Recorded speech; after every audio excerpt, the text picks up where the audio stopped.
Most business owners are throwing away $2,000 to $5,000 every single year in hidden credit card fees, and they don't even know it's happening.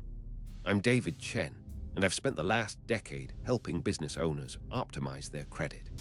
I've guided clients through score improvements of 100+ points, helped them unlock premium cards with massive sign-up bonuses, and restructured their credit strategies to save tens of thousands. But here's the harsh reality I discovered. Even with a perfect strategy, hidden fees can erase all those gains in a single year. Today, I'm pulling back the curtain on the fees that card issuers don't want you to see. By the end of this video, you'll know exactly which charges to avoid, how to read fee schedules like a pro, and how to conduct your own audit so you keep more of what you earn. Let's start with a situation I see constantly. Last year, I reviewed the credit card statements for a manufacturing company owner. Let's call him Marcus. His business was doing well, revenue was solid, but his team mentioned cash flow seemed tighter than expected. When I pulled his statements, I found something shocking. He was being hit with fees across 3 different cards that totaled $3,240 annually. Most of them weren't even on his radar. Here's where businesses get trapped. Credit card companies are brilliant at hiding fees in the fine print. They know most of us skim the terms and conditions, check the APRA and sign-up bonus, then call it a day. But the fee schedule, that gets buried on page 7. Let me break down the 3 biggest fee categories that are costing business owners real money right now. Category 1. Foreign transaction fees, If your business operates internationally, or if you travel for client meetings, foreign transaction fees will destroy your margins. Here's the data. The average business credit card charges between 7% and 32% for every international transaction. Let me be specific. If you're regularly spending $15,000 to $20,000 monthly on business travel or international vendor payments, we're paying $405 to $600 per month just in foreign transaction fees.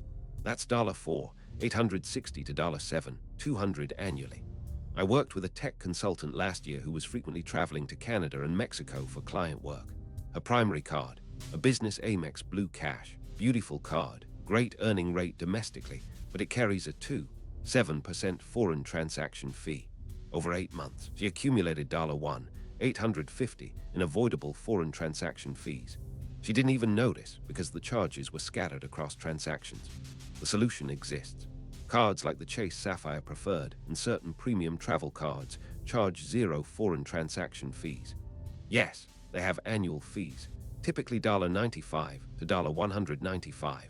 But if you're doing any international spending over $3,500 to $5,000 annually, that annual fee pays for itself immediately. After that, you're just saving money. Category 2. Balance transfer fees that destroy rewards. This one is insidious because it appears at first glance to be a strategic move. You've heard about 72% APRA balance transfers, right? The pitch is attractive. Transfer your balance to this card, pay 0 interest for 12 to 21 months, and clear your debt faster. Sounds amazing. What they don't emphasize, the balance transfer fee typically ranges from 3% to 5% of the transferred amount. Let's do the math on a real scenario. You want to consolidate $25,000 in high-interest business debt. You apply for a card offering 71% APRA for 18 months on balance transfers. The fee is 3%. You're immediately hit with a $750 charge just for moving the money. A 5% fee on that same balance, that's $250. Now, if your goal is to save on interest, yes, the 14% period might justify that fee. But here's where business owners get confused. They think they can then use that same card for everyday spending and earn rewards. The problem is, while your balance transfer sitting at $25,000 is earning you 0 interest, it's also earning you 0 rewards. All your new spending goes on that same card, potentially mixing with that 60% balance. The math gets messy fast. I had a client who made this exact mistake. She transferred $18,000 at a 4% fee, $720, assuming she'd earn rewards on new spending. Technically true, but the card structure meant she was paying a $195 annual fee on a card that wasn't optimal for her everyday spending pattern. She would have been better off keeping her existing card and paying the interest for 6 months while using a different card for rewards. The net savings would have been roughly $400 to $500. Category 3. Annual fees and membership costs. This is where I see business owners get philosophical in the wrong way. They think a $95 or $195 annual fee is just the cost of having a premium card. But here's my perspective after reviewing hundreds of statements. Every annual fee must justify itself through tangible value. If it doesn't, it's a leak in your bucket. Let's look at real 2024-2025 numbers. The Chase Sapphire Preferred carries a $95 annual fee, but offers a $500 travel credit and 3x points on travel and dining. Genuinely valuable for high-spend business owners. If you're putting $40,000 to $50,000 annually through dining and travel, that card makes mathematical sense. You'll earn $120,000 to $150,000 points annually just from category bonuses, which translates to roughly $200 to $500 in value, using conservative 1-cent point valuations. After the $95 fee, you're still ahead by over $1,000. But I've seen business owners with the same $95 annual fee cards who put most of their spending on categories, earning only 1x points. They're paying $95 for a card that returns maybe $300 to $400 in value. That's a net loss of $300 to $500 per year. Multiply that across 3 cards.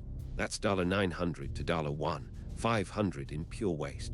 2 years ago, I reviewed the card portfolio for a client with an FICO score of 782, what we call Prime Plus territory, well above the 670 Prime cutoff, and approaching that 800 plus Super Prime range.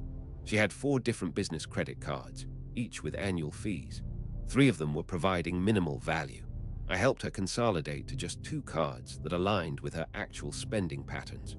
The result, she cut her annual fee waste from $285 to just $95. Over 5 years, that's $950 saved.